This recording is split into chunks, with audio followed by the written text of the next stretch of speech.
환자의 면역력을 탁월하게 높여주는 새로운 생약 복합제가 국내 연구진에 의해 개발됐습니다.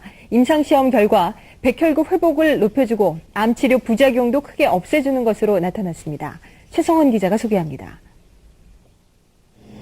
생약을 섞어서 만든 해모임이란 생약 물질입니다. 원자력 연구소는 천연 생약제 30여 종을 집중 분석한 끝에 당귀와 천궁, 백작약 등을 재합성해 이 생약 물질을 만들었습니다.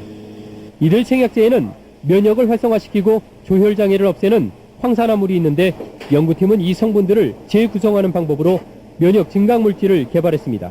원자력병원에서 임상 시험을 한 결과 새 생약 물질은 암 환자들의 면역력을 크게 높이는 것으로 나타났습니다.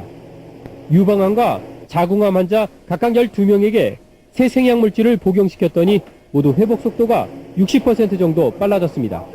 특히 이 생약 복합제는 암 치료에 따른 염증이나 구토 같은 부작용을 크게 줄일 수 있는 것으로 나타났습니다. 암 환자들은 치료를 받으면서 기력이 떨어져 문제가 됐지만 생약 복합제를 복용한 환자의 80%가량이 기력 회복에 큰 도움이 됐다고 답했습니다. 해모힘을 먹은 환자들은 전신 무력감이 많이 없어져서 더 약을 요구하는 환자들이 많았습니다. 연구팀은 이 물질에 대한 2, 3차 임상시험을 거쳐 신약 개발에 나설 계획입니다. 천연 생약 복합 조성물로 면역기능 개선 효과가 큰 해모임이 식품의약품안전청으로부터 건강기능식품 인증을 받았습니다. 전남대 수의과대학의 생지를 이용한 장기 독성 실험과 을지의대의 면역기능 개선 임상실험 등을 통해 안전성과 면역기능 개선 효과를 입증했기 때문입니다. 해모임은 당귀와 천궁, 백작약 등 한국 고유의 생약제 3가지를 혼합한 순수 생약 복합 조성물로 단순한 성분 추출물이 아니라 생명과학과 방사선 융합 기술을 이용해 탄생한 신물질입니다. 국민 건강에 실제로 활용될 수 있을 거라고 보고요. 특히 암 치료시라든지 노약자들에게 면역 기능 개선에 문제점이 생겼을 때 그 기능 개선에 충분히 잘 활용될 수 있을 거라고 생각이 됩니다. 연구팀은 앞으로 추가 임상실험을 통해 의약품으로 개발하기 위한 연구도 계속하기로 했습니다.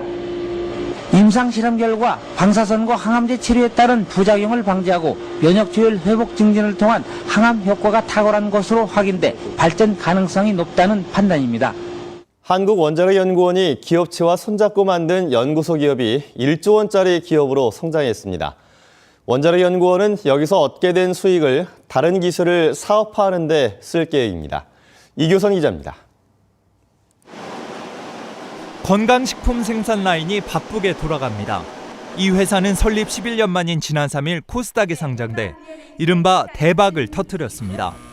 시가총액이 무려 1조 900억 원으로 자본금 23억 원에 470배가 넘는 가치를 인정받았습니다. 비결은 한국원자력연구원의 뛰어난 원천 기술, 방사성 물질 치료법을 연구하다 한방물질에서 몸에 좋은 성분을 추출하는 법을 개발했는데 화장품 회사의 제안으로 이 기술을 사업화하게 된 겁니다. 워낙 독창적인 기술인데다 효능이 뛰어나 소비자의 반응이 뜨거웠습니다. 원자력에서 이 기술을 개발을 했잖아요. 그게 신뢰성이 있잖아요. 이런 면들이 원자력이 굉장히 많이 도와줬다고. 정부 출연연구원이 기술을 출자해 사업화에 직접 도전한 첫 번째 사례로 상장 주식 16%의 지분을 갖게 돼 여기서 벌어들인 수익만 1,700억 원에 달합니다. 연구원은 지분을 1년 안에 모두 매각해 다른 기술의 사업화에 투자할 계획입니다. 기술 사업화에 성공한 수익을 바탕으로 원천 기술 개발에 힘을 쏟는 선순환 생태계를 조성하겠다는 겁니다. 연구발 재투자라든가 기타 기술사업화 경비라든가 이런 쪽으로 활용을 할 수 있도록 이렇게 법 규정이 돼 있습니다. 연구원의 탁월한 기술력과 기업의 빠른 의사결정이 결합한 연구소 기업이 새로운 성공 모델로 자리 잡고 있습니다. MBC 뉴스 이교선입니다.